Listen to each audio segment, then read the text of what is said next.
Welcome to A Shot of Hope, stories of addiction, recovery, and grace from the campus of Helping Up Mission in Baltimore, Maryland.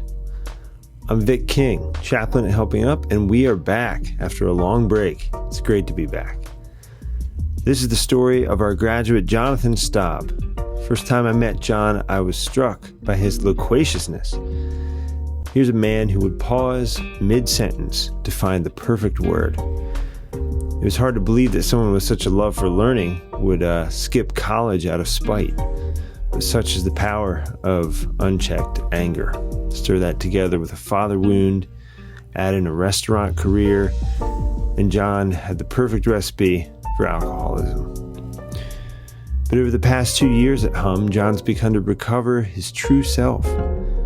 When I asked him what's changed, he named 3 things. His relationship with God has been renewed. With help from a trusted therapist, he's taken responsibility for his mental health, and he's discovered the pleasures of walking, which is another way of saying he has slowed down. One of John's favorite authors, Flannery O'Connor, wrote about the terrible speed of mercy. In her stories, God's mercy comes hurtling into the hardscrabble lives of her characters. In John's case, that mercy comes at about 3 miles per hour. He loves to walk, he loves to hike, and he's actually making plans and training right now to hike the full Appalachian Trail next year in 2022. Exciting stuff. So here in his own words, Jonathan Staub. I'm Jonathan Staub, and I'm a Marylander.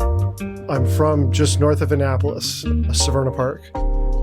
It's a thriving and affluent community. So I moved up here when I was 15. I moved with my dad. So I lived, my formative years were all with my dad. No mother figure. It was an interesting way to grow up. He's a great guy. But a lot of things that I didn't know going on were kept very behind the scenes. And I watched a man who I respected my whole life completely deconstruct through drinking. And he hit a wall. He hit a really big wall. Sobered up in 97, and things completely turned around for him. Now, I'm not saying it's just the booze, but it's definitely a very large piece of the puzzle, because the fog lifted for him and things just fell into place. And he's a hard worker, so he worked on a lot of things, but it came out for the best. He ended up getting remarried, and then so on and so forth. So the reason I bring that up is because I've always been interested in the dynamic about our parents being our models for life. So put that added pressure on one person, and put that continued added pressure on a person that doesn't like to open up about things. Can you imagine what kind of situations we got into with that as I got older, because I needed to know these things. The floodgates completely opened when I turned 21. I remember buying my first thing of beer and drinking by myself, and at that point thinking, this is a bad idea. Just kind of let it go. Graduated high school, had plans to go to school, got accepted, so applied to one place, got accepted, all kinds of stuff, scholarship, blah, blah, blah, blah. The path was lined, and I took it off the table. I didn't want to do that. And part of me wanted to broadcast that I did it because I hated my dad so much. So in turn, I ended up working. Now, bouncing around job to job, I just couldn't find my niche. And then restaurants came into play. So that just ultimately became gas on the fire. It's cash in my pocket. It's everybody parties. There's good people in the restaurant business. There's a lot of bad people. The good guy still was kind of following something. And so it was sort of like justified. I was making good friends, and I was working. I was able to do things, but I was robbed of a lot of things too. I deprived myself of a lot of things. primarily wanting to go back to school and try and repair my relationship with my dad. So that went on for probably 10 years. And then I sobered up. I took the leap. I've recognized lately that I have genuine anger issues, borderline rage issues. So I'd stayed up all night. I was living in Annapolis and I was working at a nice place, and they'd been really good to me, so I stayed with them for a long time. But I'd been up all night drinking. I don't know, I have no idea why. It wasn't anything in particular. And I had to work the next day, and it was lunch. So I went into work, no sleep, drunk, just kept it under wraps. And it was with a manager that nobody really particularly got along with, but he got under my skin in particular. We had an argument, and then I went after him, and I got fired. They were really good about it. They were like, okay, look, we can't give you your job back. We want you back, but we can't have that happen. So the owner sat me down and said, listen, if you sober up, if you come back in a year and you have a chip, and my friend Brittany, she's going to keep an eye on you. If you've been going to meetings and you turn your life around, we'll consider opening the door for you again. Like, that's how good the relationship was, but how bad the situation was. The next day I went to an AA meeting, and it just hit the right spot. Started going to meetings, and I went to a friend who was the first restaurant that I worked at and asked him if he needed any help. And within a week, got a job back there. That brought me back to Severna Park, which Anne Arundel Community College is like right there, literally within like 5 minutes. So the bus route going from Annapolis to Severna Park went through Anne Arundel Community College, and I picked that up as a huge sign. So I ended up going back to school. I was sober. It was working out really well, had a good sponsor, going to meetings, very diligent about it. I had a place to live, good neighborhood, good spot, good roommate. I always had really good roommates, and ended up going back to school. And that drive, that old drive from when I graduated high school, it's like it was sitting right there waiting for me, saying, you're doing the right thing. This is what you want to do. So add on top of everything else, a genuine enthusiasm for academia and wanting to succeed. And then the rest is history in that sense. I graduated from Anne Arundel, went back and cleaned all my grades up. I got into Maryland, went to Maryland, graduated from Maryland. Being sober made all of that possible, but all the things that went with it are what helped it grow and perpetuate. Connection with a higher power, understanding what it is to accept people, warts and all, service work, all the stuff, responsibility.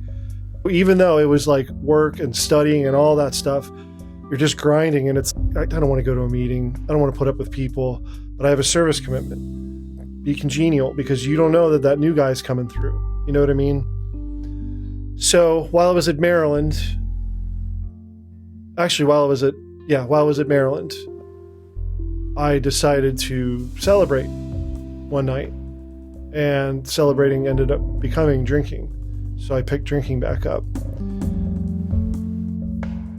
When I graduated, I left there with like a self-proposed black cloud, like that black cloud like came back, that I ruined the experience. This is what I strove for my whole life, to graduate from an institution like this with the degree that I wanted. And I was hungover and beat up and angry again. So that's where this big wave started. It was, I think, however long, with my girlfriend, who we'd dated since high school. She had that conversation with me. I love you, but I can't watch you do this to yourself again. So she left. She was like, I can't. Like the owner from my restaurant, you get your stuff together. It was like one more big sign that I just wasn't paying attention to. Like, this was the woman I was going to marry, have a future with. And she didn't turn her back on me, but she definitely put up a big sign saying, this is not the life that you and I are going to have. You need to do some work here. That drove me deeper into kind of a funk. And still in the restaurant business, which I was getting kind of upset about that. The cash was nice and all the flexibility. I needed to move on, but I didn't. So I just got, continually frustrated and went deeper and deeper into a rabbit hole.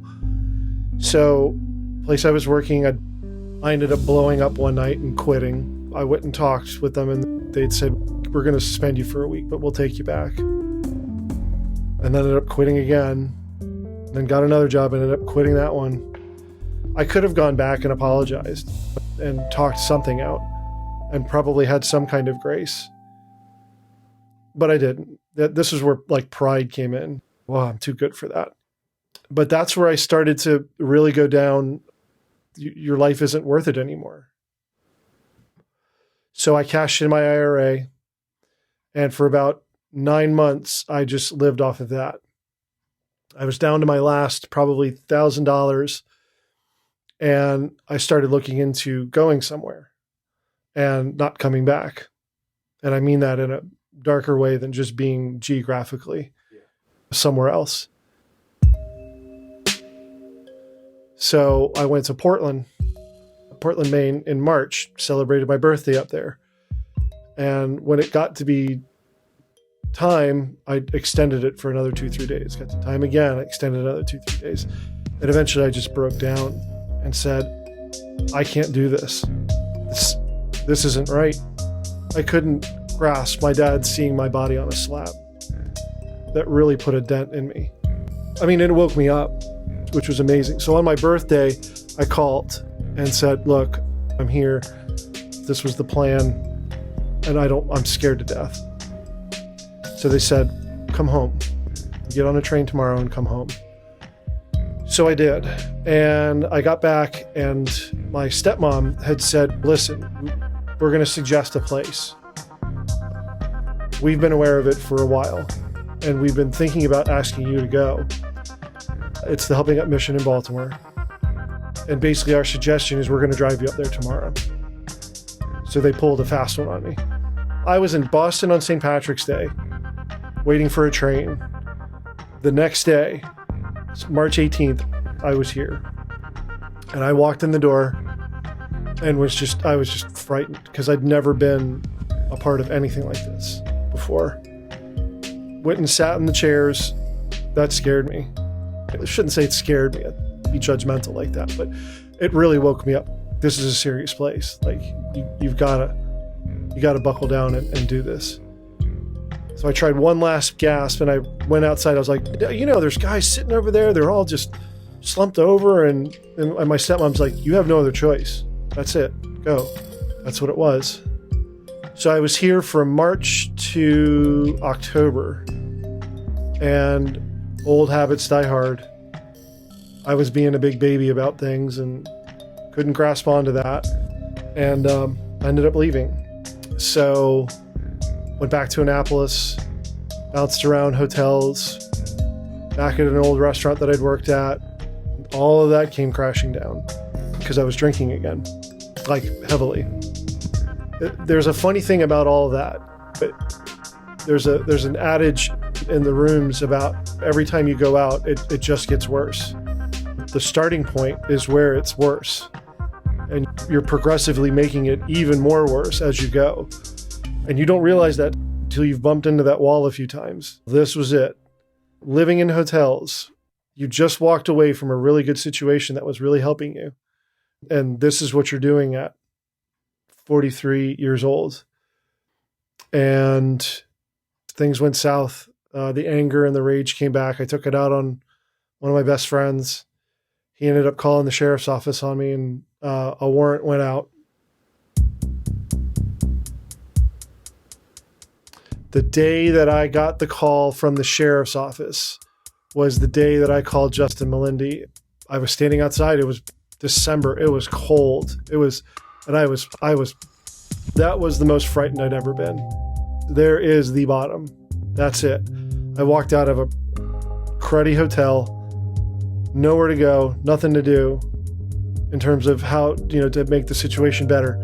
And then that's when it was like, why are you not talking to the guys over at the mission? Why are you not doing that? It was almost like higher power saying, again, you've got these people that love you, they'll help. They're more than willing to help you out. Get over the fact that you made a mistake. They're not thinking of stuff like that. They're thinking about your well-being. They were like gravity. They're like, come on, just get here. That's all that matters. Just get here. I stayed in a really even worse hotel. Talk about Fleabag Hotel. I mean, this was bad. Up at like 2:00 the next morning and sprint to the bus, which was like 3 miles away, standing outside, freezing cold.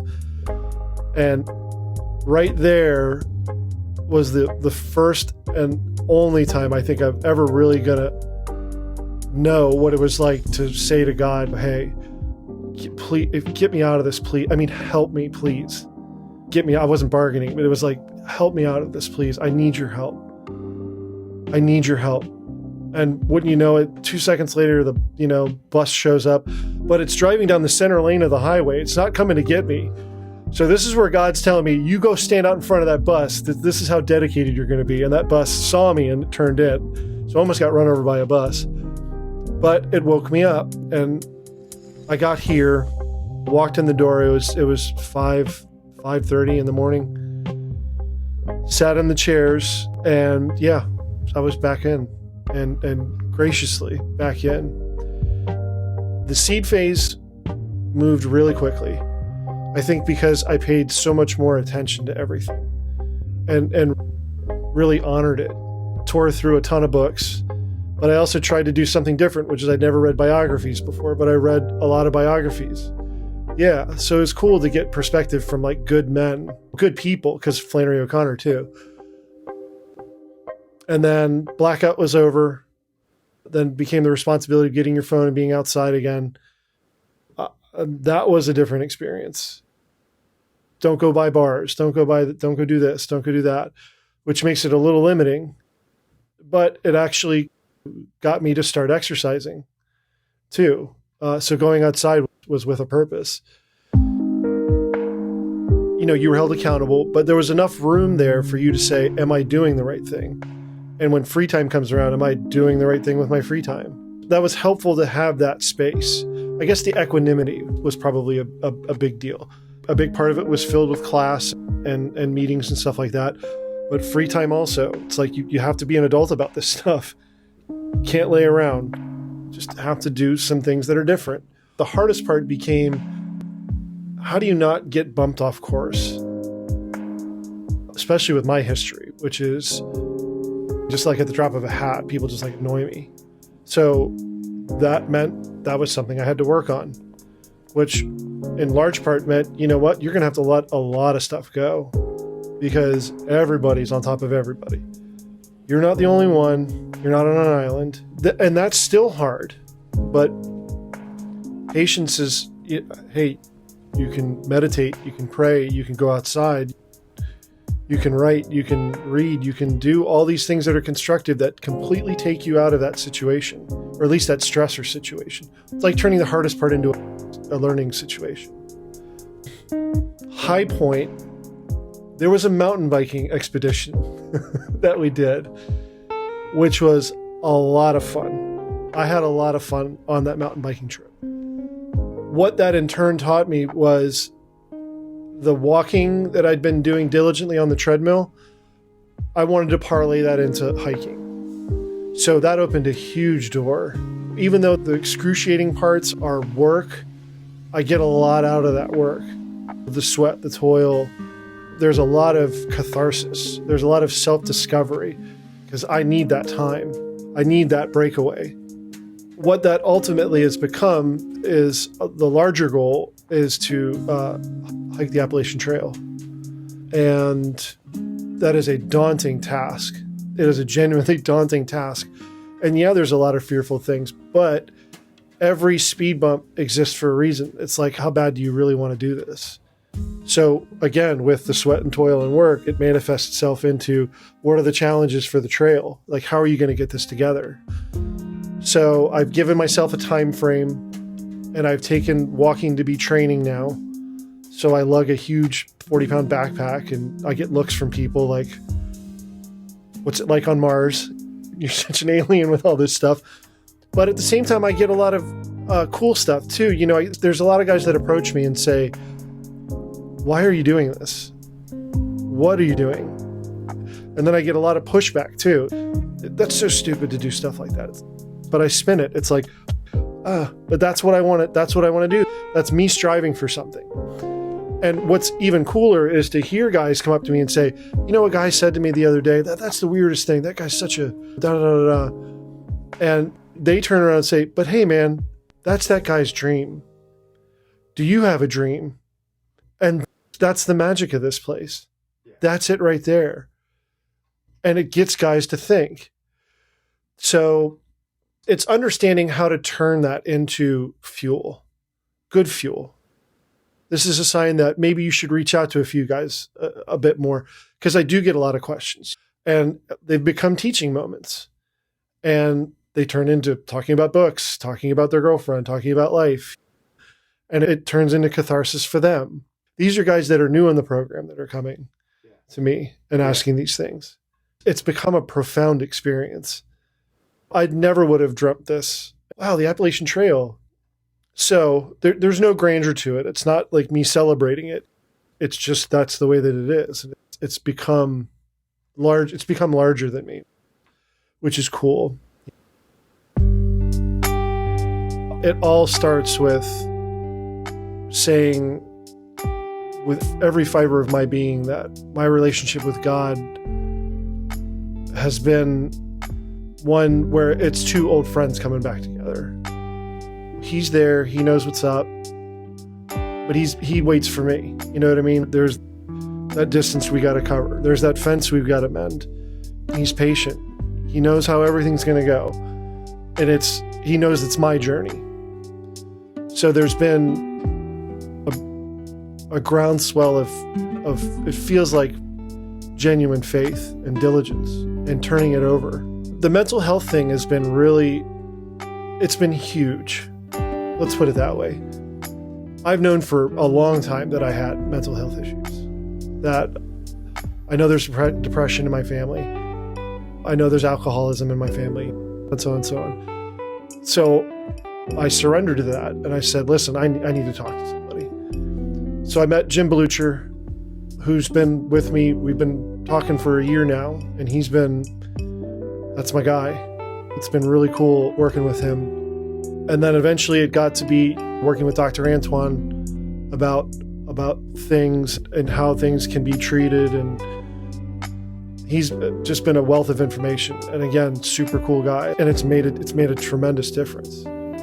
Are the behavioral things still there? Of course. That's going to happen with time. But, okay, let's put it this way. Sitting down to dinner 2-3 nights ago, a friend of mine and I were talking about, and this isn't rocket science, but how after a period of time without the substance, you really do know that you have to face what the core issue is. Okay? My core issue is mental health. Facing it is one thing. Asking for help and doing something about it is completely different.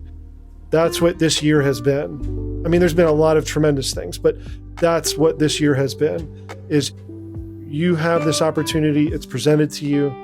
This is a gift. You have to take care of this. So all the barriers came. Finally, this is not going to work until you surrender.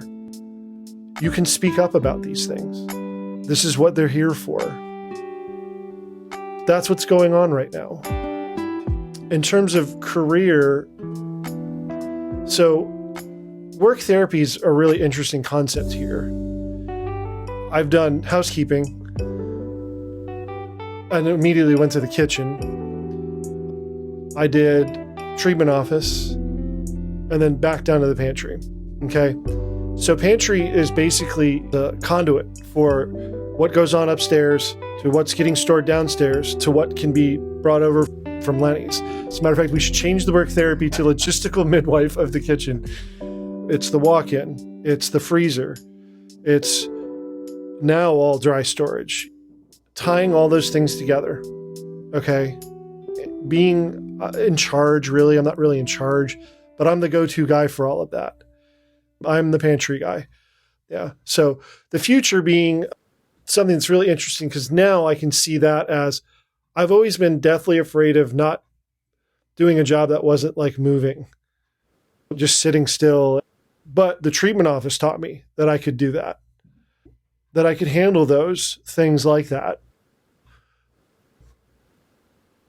So that helped me to discover that there was some maturity that had developed and responsibility. Just be there, faithfully do the job that's asked of you and move on. So now thinking about what would be for the future, what would be a good job, I can't say specifically what I know, what it is, but I have a lot more faith in the ability to be a multitude of things. I can live with that. And what I thought about was, so there's through hikes, so it starts in Georgia, ends up in Maine. So the traditional route is to go down to Georgia and hike up to Maine. Okay, so I thought, since I'm here, giving this idea a try, which is leaving here in May, going up to Maine, and then coming back to Baltimore, regrouping, and then going down to Georgia and coming back to Baltimore. But yeah, I think it feels solid. I'm still trying it on, but it feels solid. Like a wise man once said, the great thing about beards is that they grow on you. There's a lot of really good people here, and they're very accessible. I said that in my graduation speech. All the TCs, because they've been in the trenches. Dave Pope, because his door is always open. Vic King, because his door is always open. Mike Rollo, Brian Vince, I can go on and on and on. But the accessibility is you can approach people here and they'll give it to you straight and they'll help you out as best they can. So there's a huge debt of gratitude for that. There's so many things I could say that we've talked about here. I would have never told you that 3 years ago. It's the village. It's really been a tremendous help to have people around that are really good,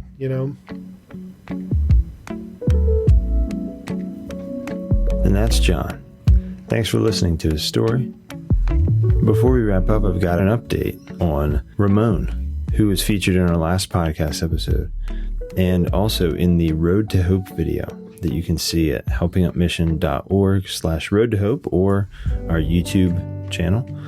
Ramon just came on staff as our newest treatment coordinator and as our Hispanic outreach coordinator, strengthening our ties with the Hispanic community in Baltimore. Super excited to have him as a part of the team here at Helping Up. This podcast was produced by me, Vic King, with music by Blue Dot Sessions. Of course, if you haven't subscribed, you can always do that in the podcast player of your choice. And if you want, you can even leave a review or rating on Apple Podcasts or wherever you listen that lets you rate things. Not all the platforms do. But yeah, thank you for sharing this time with us out of your day. Till next time, peace.